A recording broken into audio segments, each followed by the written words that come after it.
Howdy friends, Brian Fleshig of Mad River Outfitters in the Midwest Fly Fishing Schools, and it's Q&A time yet again. As always friends, thanks for all the questions. We really appreciate you guys getting involved and supporting us here. And we'll be getting to these as quickly as we can, so we appreciate your patience. But let's jump right in today. I'm going to answer two questions here. The first is from Brad C. in Kannapolis, North Carolina. And then we had a similar question from Adam O. in Idaho Falls, Idaho. And Brad from North Carolina. Brad says, and this is a question that we get a lot, especially from youngsters around the shop here, but Brad says, what do you have to do to become a fly fishing guide? And Adam says, hey guys, love your stuff, keep it up. Thanks man, appreciate it. And my question is about becoming a fly fishing guide. I would love to get into it, but I don't know where to start. What is the best way to become a guide? Well, guys, I'm not sure I'm gonna have a great answer for you. I really don't know. You know, I guess there would be a couple of answers. I would say, first and foremost, you gotta get to know somebody that could make you a fishing guide. You need to establish a relationship with a local shop, get to know other guides, get to know the owner of the shop that's hiring guides, and then you're going to have to prove yourself to them. Express the fact that you would like to become a guide, and then you're going to have to prove yourself. So therefore you need to study, you need to fish, you need to learn the waters inside and out that you're wanting to fish, and then go into that shop.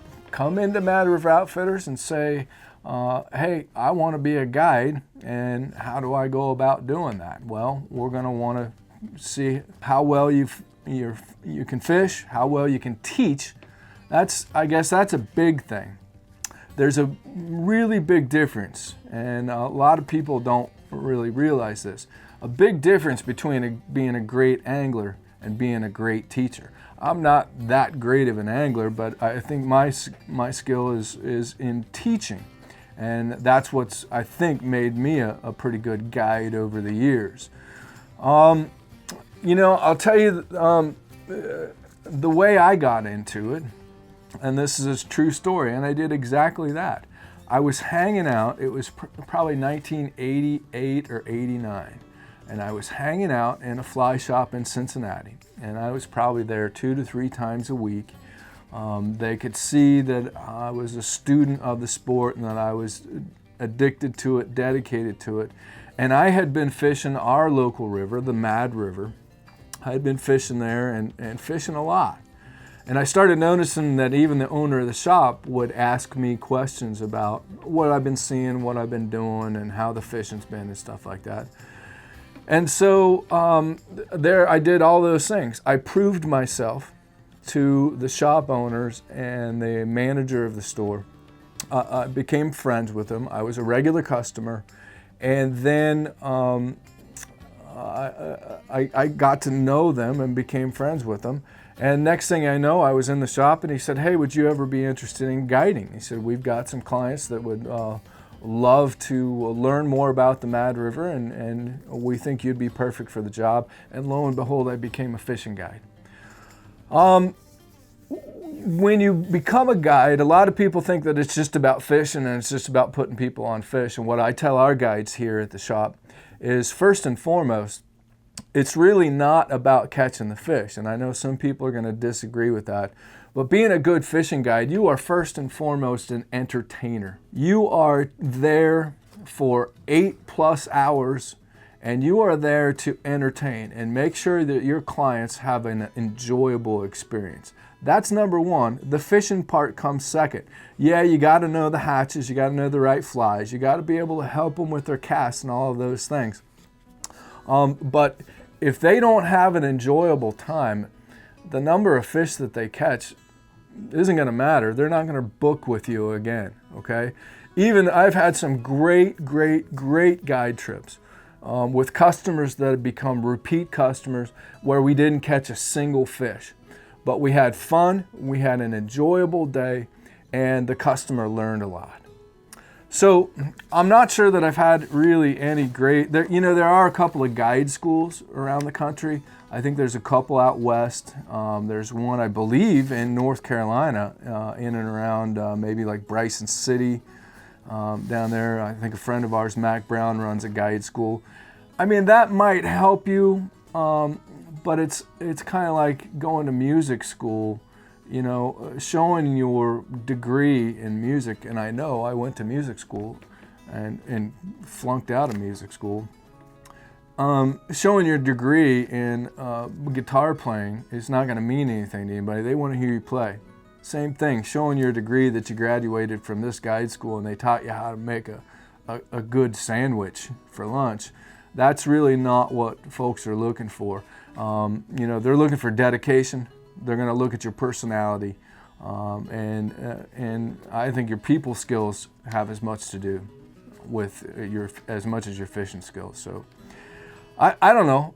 Maybe we should, let's ask Pat Kelly, one of our premier guides here. You've seen him before, also runs our fly business.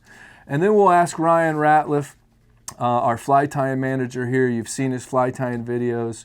Also a really good fly fishing guide. Let's get them in here and let's ask them this question and see if they have anything else to add other than I have. Is the question how to become a fishing guide? Yeah.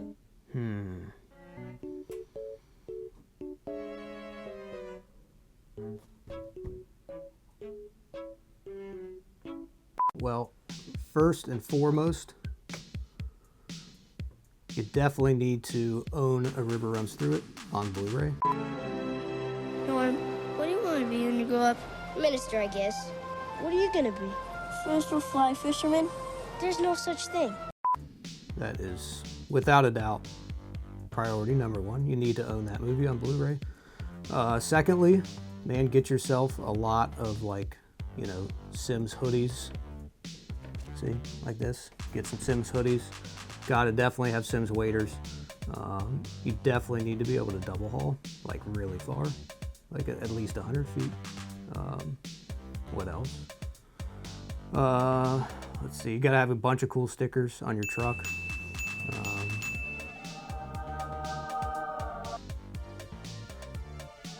I don't know, that's all I've ever done. So how do you become a fly fishing guide? That's a very good question. Well, first off, you walk into the fly shop for about 20 years, and then you look real sorry about yourself, and then they say, hey, why don't you just stay here and work? Yeah, boy. And that's pretty much how you become a fly fishing guide. Or more seriously, basically, you gotta love to teach people and not fish yourself. That's basically how you become a fly fishing guide. But love to teach people, love to see people get it, and love to share the experience of a sport that you love or an activity that you love with other people. And that's what I love about being a fly fishing guide, and if you love that, then you're definitely on the right path to becoming a fly fishing guide. All right, well, thanks, Pat. Thanks, Ryan. Appreciate your input as always. And to Adam and Brad, appreciate the questions. Keep them coming. If we can ever answer any questions and you'd like to talk further, pick up the phone and call me here at the shop. We're always happy to help. As always, thanks for watching. Thanks for your participation. Make sure to subscribe. Tell all your friends about our YouTube channel. Show us some love at MadRiverOutfitters.com so we can continue to afford to do this. And as always, we just appreciate you being here. Stay tuned. We got a lot more coming.